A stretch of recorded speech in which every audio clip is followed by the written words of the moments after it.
Kaya ewan lang natin kung ano na nangyari kay Casper. Tingin ko pinagbawalan.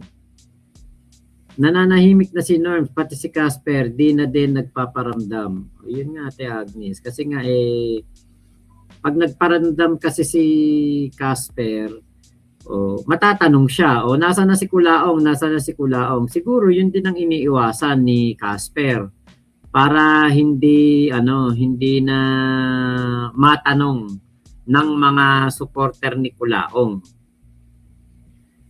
Bawal muna si Casper, pinatataba.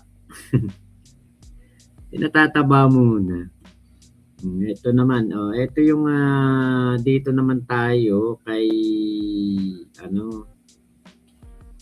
Dasabi Filipino Lawyer.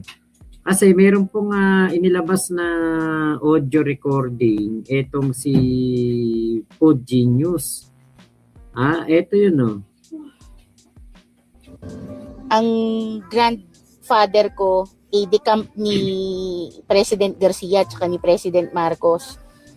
Aide-camp aide-camp. Imagine niyo po yun, aide-camp ni Garcia at ni Marcos. Wow, bigatin, ano? Kaya kilala ko yung pamilya. Nakita ko yung post mo, parang ang sabi mo, parang hindi ikaw nagsabi.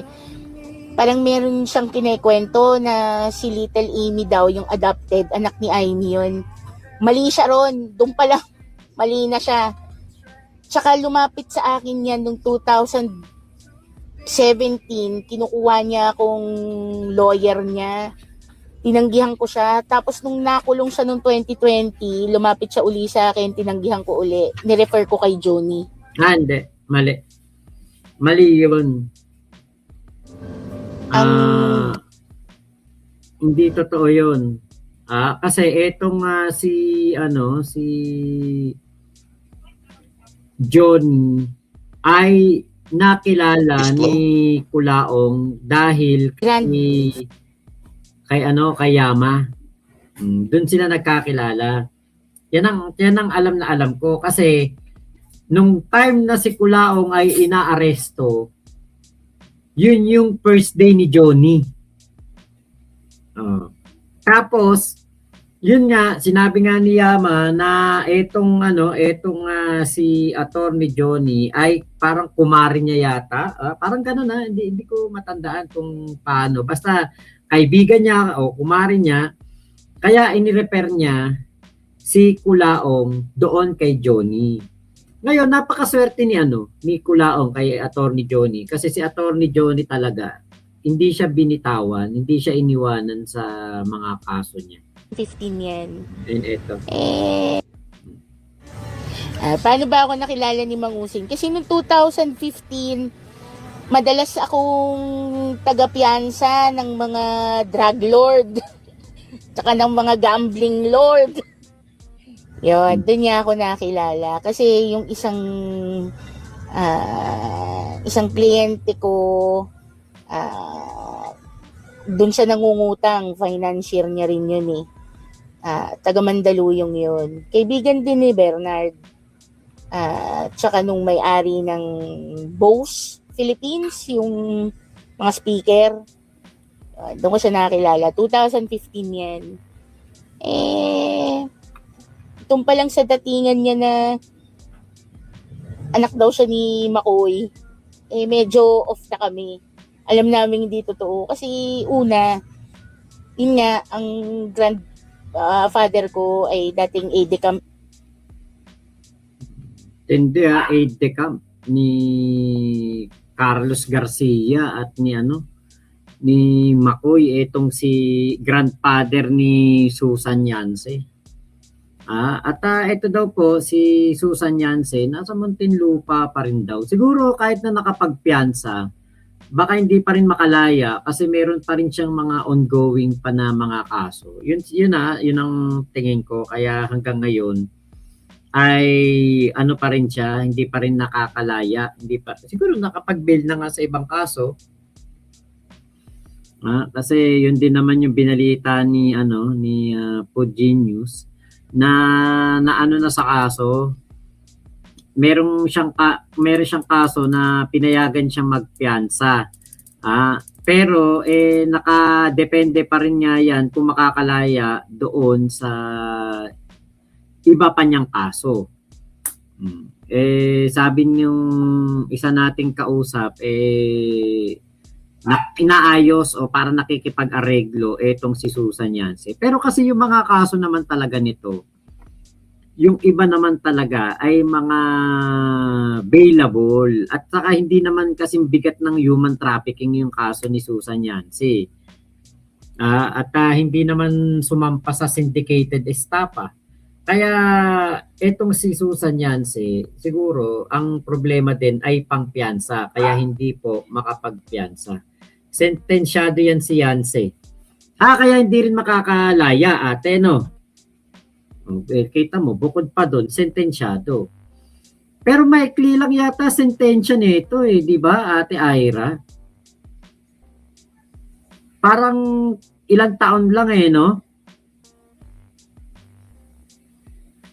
Okay, baka pinagbawalan ng kamag-anak ni Casper, 'di ba? Magpinsan sila ni Bro Igni. Oo, yun. Nakwento ni Sekiyama siya nagpakilala doon sa attorney Johnny, kaibigan niya ata yun. Yun nga, kaibigan niya. Yabang din to si Yance kahit di lawyer, ginigiit na lawyer, di nahihiya. Ate Chris Angamulo, bakit parang pareho sila ni Kulaong pag nag-iisip ng kasinungalingan, laging Joby Hong, hello po.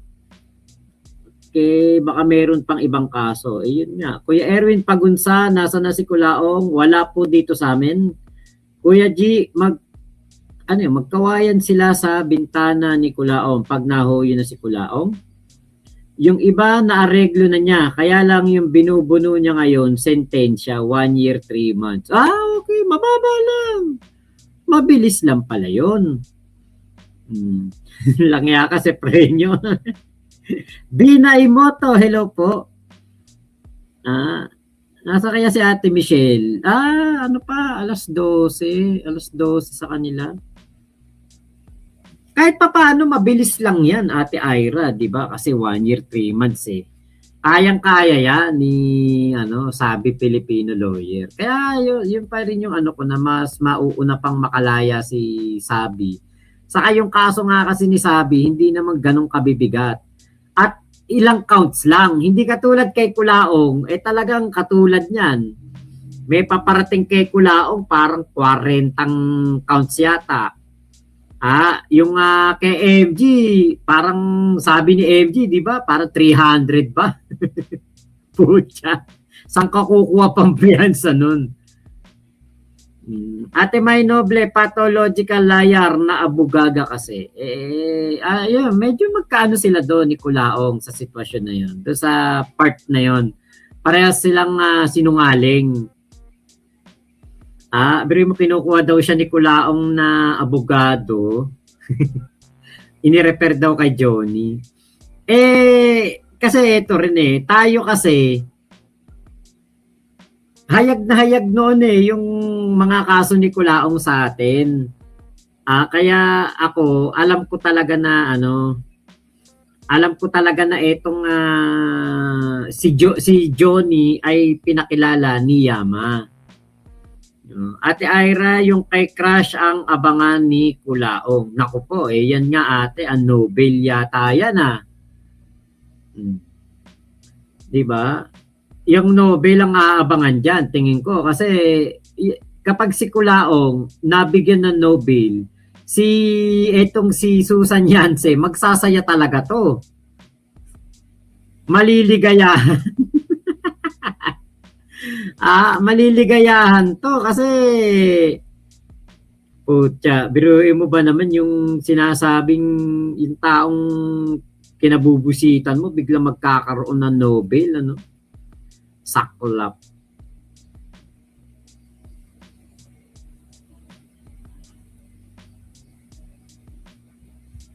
Antindi nun.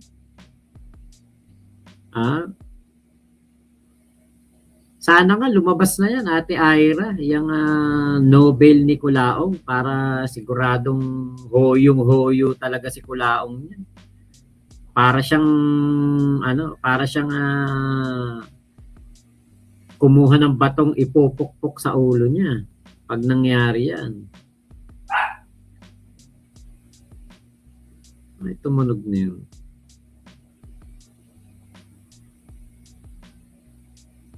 Okay. Yung pala yung tumunog. Yung mga mamis pa, yun, di ba, kung nagkaso si Karen Whitmore, si Nanay Susan, at yung iba pang mga mamis. Nakauwi na yung mga mamis? Hindi ko po alam kung nakauwi na.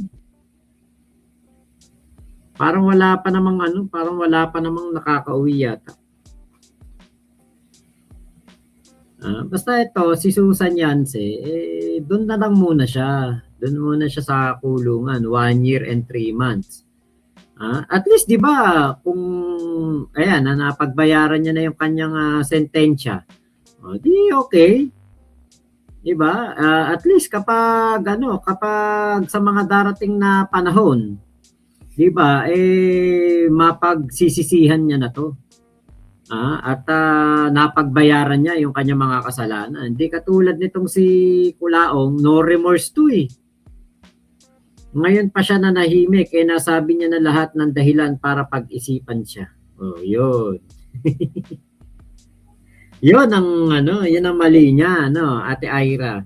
Sa kanong kasing nangyari yan kay Igme, nung nangyari yung kay Igme, di ba, kunwari pa siya, patay mali siya pa siya Parang, alam mo yung parang pakieme pa na kunwari, hindi alam yung nangyari. Lahat nga tayo alam natin siya pa kaya. Pinsan ni Igme si Casper. Tapos siya pa mahuhuli sa balita. Ate Ira, tingin mo ba Nobel yun? Yung paparating na yan kay Kulaong, Nobel. Kung may idea ka lang.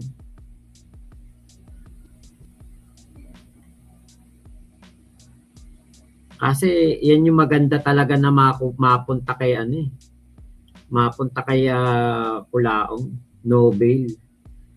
Si JM, okay. Sana di kung gagawin niya yan, di okay. Nobel nga. Di ba? Nobel nga sabi ni Ate Ira.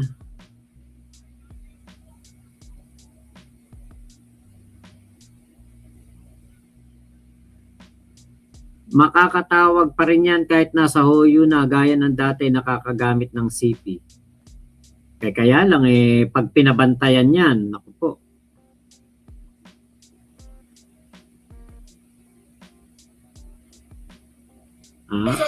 Pag pinabantayan yan, wala na. Tigbak na yan.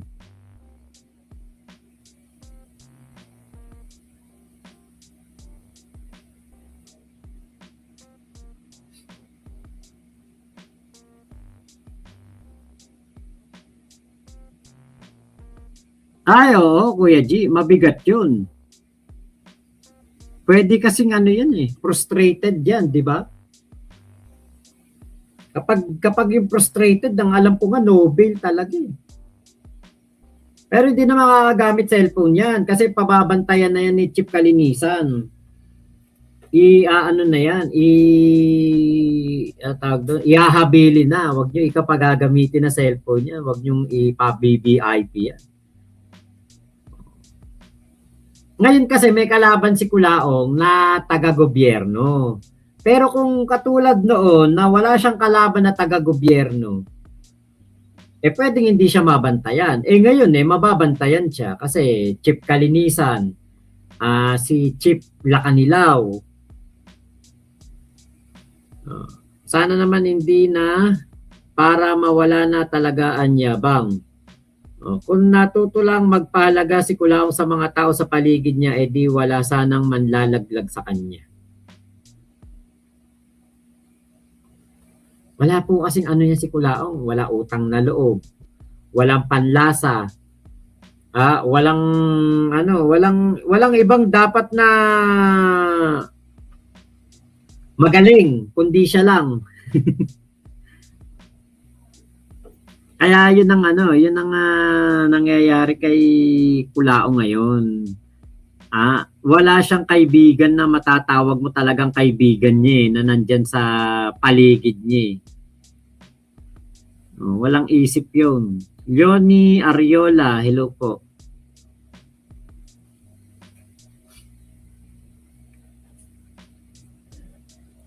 Frustrated assassination. Pwede ba yung word na yun? Para hindi frustrated ano yung isa eh. Hindi ko lang sinasabi kasi baka ano dito kay kay YT.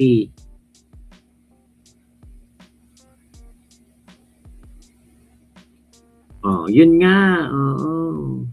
Saka traitor kasi yan si Kulaong. Traitor talaga yan. Kita mo nga kahit nga si Bernard Chong na binigyan siya ng napakalaking pera, tina-traitor niya.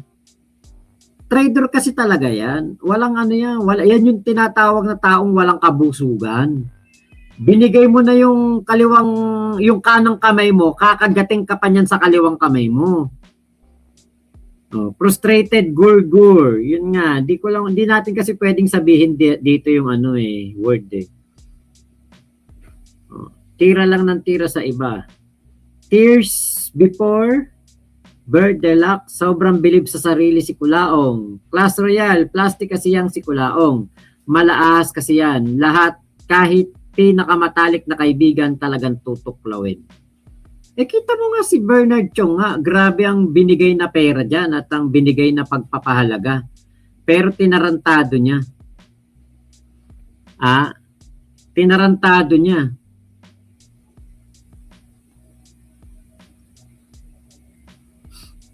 Diba? Hindi dapat ganun. Frustrated, di kalibre. Si Kulaong ang tipo ng tao na isang buong kalabaw na pinakain, di panalasahan. Yun. Sa amin sa Bulacan, ganun tawag namin sa taong walang utang na loob, walang panlasa. Di ba tinulungan siya ni Bernard makalabas? Hindi po. Hindi. After nung, di ba naalala niyo may audio recording na nag-iiyak si Kulaong doon sa sa kubeta daw siya natutulog. After nun, lumipas lang mga ilang buwan, wala na. Hindi na siya tinulungan. Hindi na siya binigyan ng pera. Doon nagalit si Kulaong. Kasi gusto pa rin niyang humingi ng pera. Ayaw na nga magbigay ni Bernard. Kasi si Bernard, negosyante yan Bibigyan ka ng pera niyan kung may pakinabang ka. Pero katulad nun, nanakulong si Kulaong, tapos nananakot si Kulaong na baka madamay si Bernard Chong sa kanya. Pinangatawanan ni Bernard Chong, hindi talaga binigyan ng pera. Kasi nung 2022 po, mayroon ako nakausap nga na tao na naging medyo malapit kay Kulaong. At yun nga po yung sinabi sa akin na wala nang napapala si Kulaong kay Bernard. Ate Agnes, wala talagang remorse, wala, di marunong mag-repent, hindi grateful at thankful sa mga blessings na natanggap niya, di marunong magpahalaga at sobrang asbag talaga sinungaling. Yun nga. Sino ba siya dapat tulungan siya ni Bernard Chong?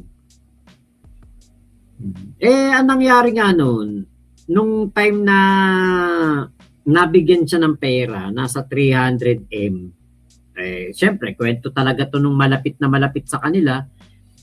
Kaya naniniwala ako doon. Kasi yun nga yung inubos ni Kulaong. Pa-stem cell, nag-asawa ng Haponesa, nakagastos ng malaki, 13M yata o 17M sa kasal. Tapos wala man lang doon sila ng Remy. Wala kahit isang kamag-anak si Kulaong doon Buti pa nga si Amy Marcos saka si First Lady Imelda Marcos nandoon sa sa imbitasyon. Pero walang kahit isang kamag-anak si Kulaong, yun talaga masasabi mong kadugo na nandoon sa imbitasyon. Kasi nakita ko imbitasyon nun eh. Ngayon, after ng ubusin ni Kulaong yung pera, nung lumabas siya noong panahon ng pandemya, ubos na yung pera ni Kulaong noon. Yung 300M, ubos na. Inubos sa sugal. Tapos, si Bernard noon, parang nagpa-private investigation na. Kumuha na ng private investigator, inimbestigahan si Kulaong. Tapos, doon nga na-discover na si Kulaong ay maraming kaso, nagtatago sa pangalang Francis Leo Marcos at merong tunay na pangalan na Norman Mangusin at hindi siya talaga Marcos. Kaya nga daw ang laki ng pagsisisi diyan ni Bernard. Kasi doon lang siya nagpa-private investigator nung nakakakutob na siya. Pero nung una, buo ang tiwala niya kay Kulaong.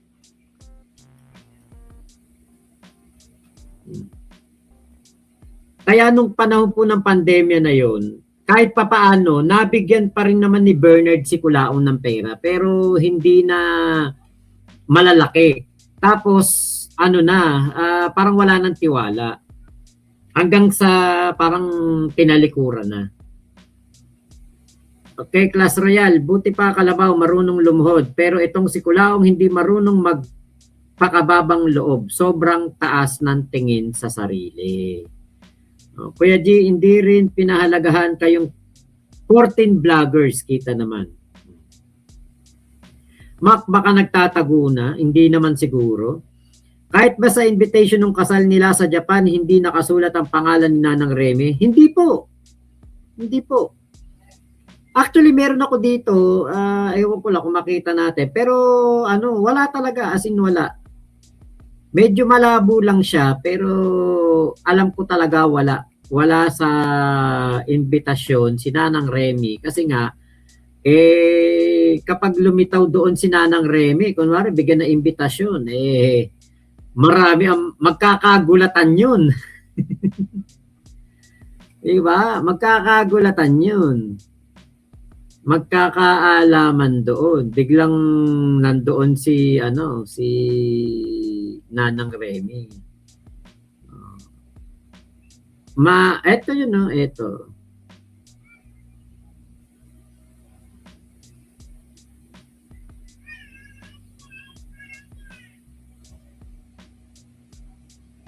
Yan. Eto yun eh. Kaya lang hindi to Papasa ko sa'yo, ate.